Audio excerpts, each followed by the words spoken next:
I'm going to leave this home and this marriage.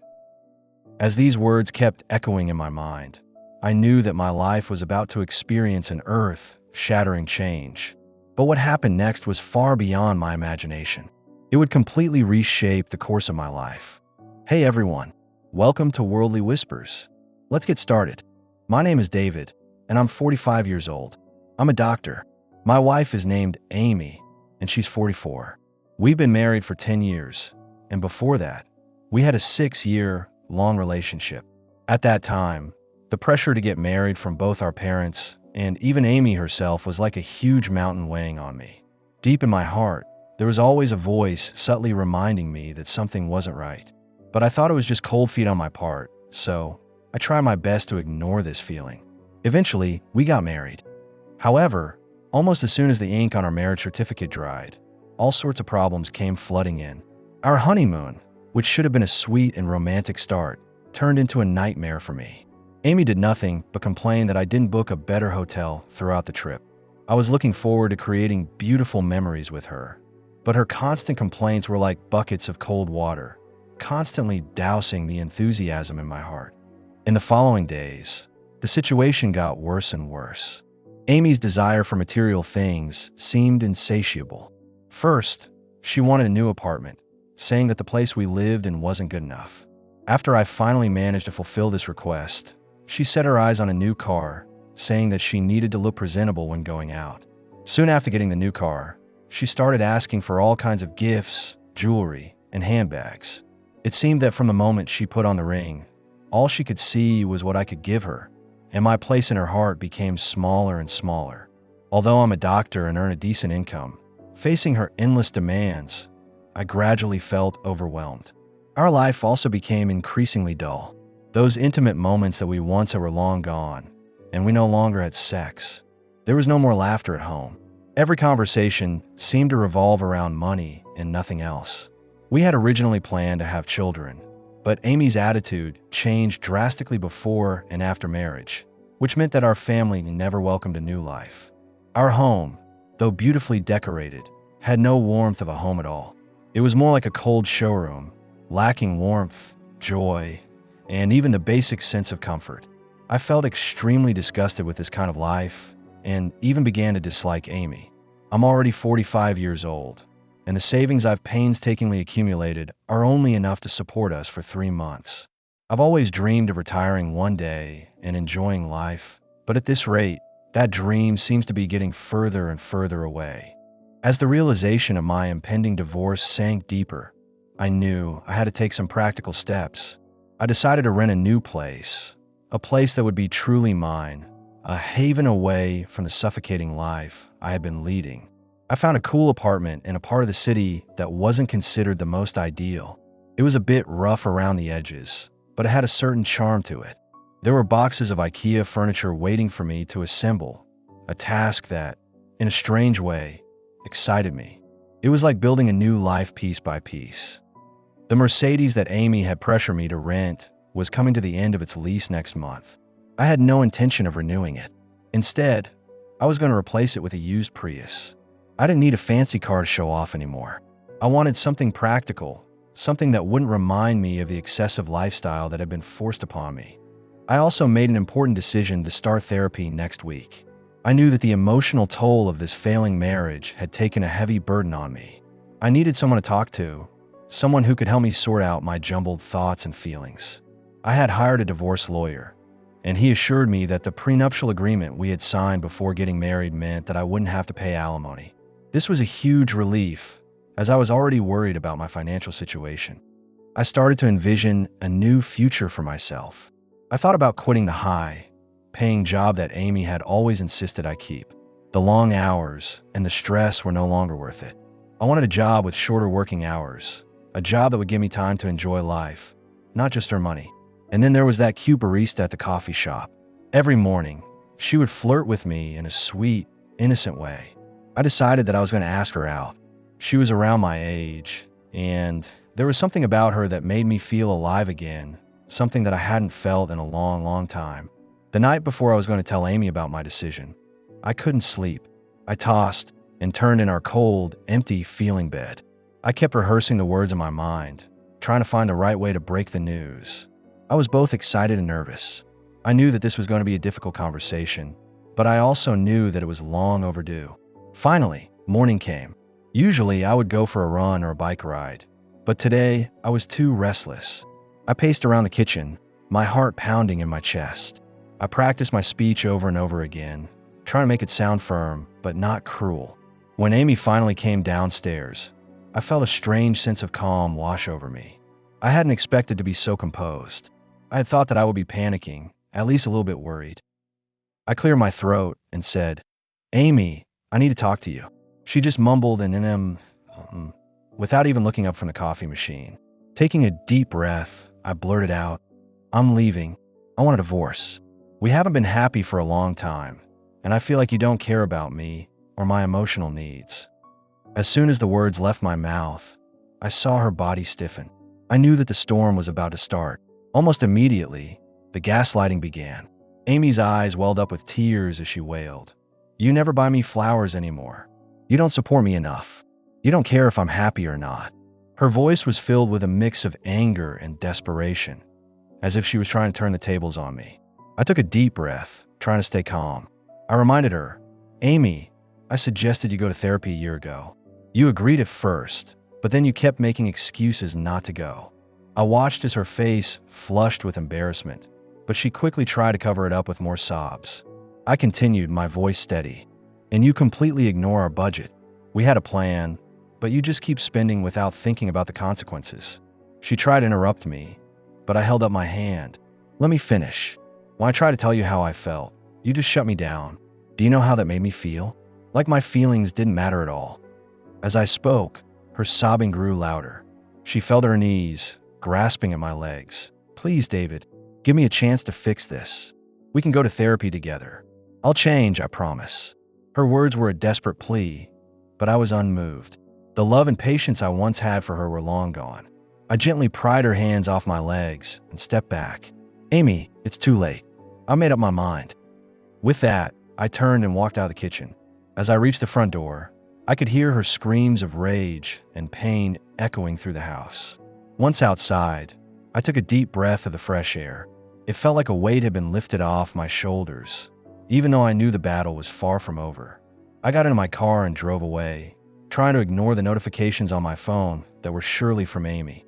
Sure enough, within minutes, my phone started buzzing nonstop. First, it was texts from Amy. They ranged from angry rants about how I was a terrible husband to desperate pleas for me to come back. Then, the call started. Her sobs and screams filled my car, but I didn't answer. I couldn't. I had to stay strong. But the onslaught didn't stop there. Soon, I started receiving calls from her mother. Her voice was cold and accusatory. "How could you do this to my daughter? You promised to take care of her." I tried to explain, but she wouldn't listen. She hung up on me, leaving me feeling frustrated and alone. Not long after, my own mother called. I hesitated for a moment before answering. I was afraid of her reaction, but I knew I had to be honest with her. When I picked up the phone, I took a deep breath and calmly explained the situation. "Mom, I'm sorry you're just hearing this now, but Amy has been draining me both financially and emotionally. I can't go on like this." There was a long pause on the other end of the line. I held my breath, waiting for her response. Finally, she said, "David, I know this must have been hard for you. I've seen how unhappy you've been. I support your decision." Her words were like a warm blanket on a cold day, comforting and reassuring. After the call with my mother, I felt a little better. I drove to my new apartment, the place that was going to be my new beginning. As I pulled up in front of the building, I looked up at it with a sense of hope. When I entered my new apartment, it was a strange mix of chaos and promise. The boxes of IKEA furniture were still stacked in the corner, unopened and waiting for me to transform them into a functional living space. I decided to focus on the most basic need first, getting a proper place to sleep. I tore open the box of the mattress, its compressed form slowly expanding to its full size. It was a simple thing, but it felt like a significant step in creating my new life. After that, I headed to Walmart. The store was bustling with people, all going about their daily lives, buying groceries, home essentials, and random knickknacks. I walked through the aisles, my mind still reeling from the events of the day. I picked out a set of plain, affordable sheets. As I was waiting in line to pay, I couldn't help but notice a couple in front of me. They were laughing and joking, their hands intertwined. It was a simple display of affection, but it made me realize how long it had been since I had felt that kind of connection with someone. Back at the apartment, I set up the mattress and put on the new sheets. The bed, though simple, looked inviting. I then ordered some takeout Thai food. As I sat at the kitchen counter, eating the delicious noodles, I turned on my laptop and started browsing through Netflix. For a moment, I could forget about the mess of my divorce and just enjoy this simple pleasure. But the peace didn't last long. Just as I was getting lost in a show, my phone rang. It was my divorce lawyer. His voice was serious as he said, "David, we might have a problem. Amy's lawyer is claiming that the prenuptial agreement is invalid. They're saying that there were some irregularities in the way it was signed." My heart sank. I had been counting on that prenuptial agreement to protect my finances. How can that be? We both signed it in front of witnesses. I replied, my voice filled with worry. The lawyer sighed. "I know, but they're arguing that Amy was under duress when she signed it. They're saying that you pressured her into it. We're going to have to fight this in court." I put down my fork, my appetite suddenly gone. This was the last thing I needed. I had thought that the worst was over, but now it seemed like a new battle was about to begin. I thanked the lawyer and hung up. As I sat there, in my new, half-furnished apartment, I felt a wave of despair wash over me. I had been so sure that I was finally free, but now it seemed that Amy was going to do everything in her power to make my life difficult. I thought about all the money I had spent on the lawyer, and now I might have to spend even more. But then, I remembered the barista, her smile, her flirting, the way she made me feel. I couldn't let Amy's actions derail my new life. I decided that no matter what happened with the divorce, I was going to move forward. I was going to find a way to be happy, even if it meant facing a long and difficult legal battle. With a new sense of determination, I closed my laptop and got ready for bed. Tomorrow was going to be a new day, and I was going to face whatever challenges came my way. The next morning, I woke up feeling a mix of dread and determination. The news about the potentially invalid prenuptial agreement hung over me like a dark cloud. I knew I had to face the day and whatever else Amy might throw at me. As I was having a simple breakfast of toast and coffee, my phone rang again. It was a number I didn't recognize. Hesitantly, I picked up. "Hello. David, this is Lily. I'm a friend of Amy's," a female voice said. I was immediately on guard. "I know this might seem strange, but I felt like I had to call you. I've seen how Amy has been acting lately, and it's not right. She's been different since you told her about the divorce." I listened intently, not sure what to make of this call. "What do you mean?" I asked. Lily sighed. "She's been desperate, David. She's been talking about how she made a huge mistake, how she took you for granted. I think she's realized that she might lose everything, and it's hitting her hard.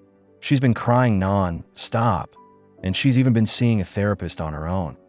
I was stunned. "I find that hard to believe, Lily. After all the things she's done and said, it's a bit late for that. I know it seems that way, but I'm telling you, she's really changed. She's been looking at old photos of you two, reminiscing about the good times. She's finally seeing how much she's messed up." I was silent for a moment. The idea that Amy might actually be remorseful was almost too much to process. "Why are you telling me this, Lily?" "Because I think you should give her a chance to explain. I know you're probably set on the divorce, but maybe, just maybe, there's still hope for you two. I've seen how happy you were together once, and I think it would be a shame if you didn't at least hear her out." After hanging up, I sat there, lost in thought. On one hand, I had been so ready to move on, to start a new life away from the toxic relationship I had with Amy. The thought of going back to that seemed terrifying. But on the other hand, what if there was a small glimmer of hope? What if Amy had truly changed? I decided to call my lawyer. I told him about the call from Lily. "What do you think I should do?" I asked. My lawyer was cautious. "David, this could be a ploy. She might be trying to get back in your good graces to gain the upper hand in the divorce settlement.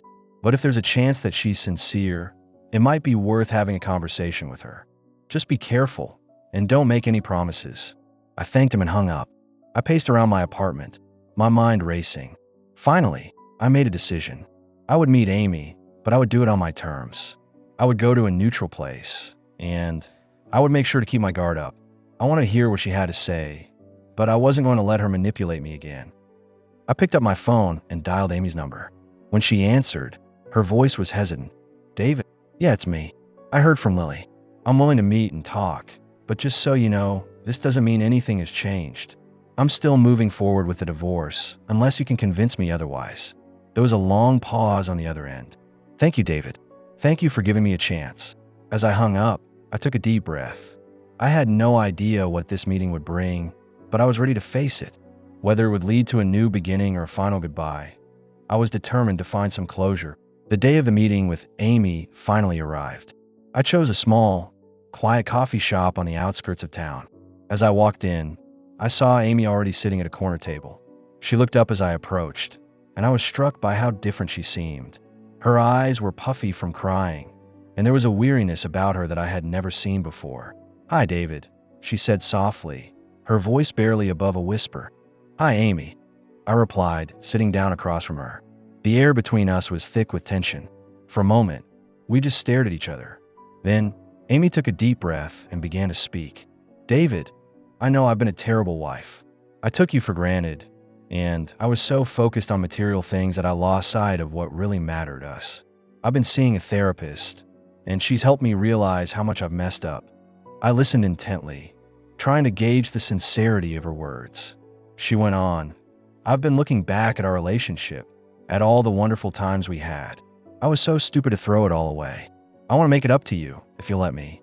Just as she finished speaking, the door of the coffee shop opened, and in walked the barista from my favorite coffee place.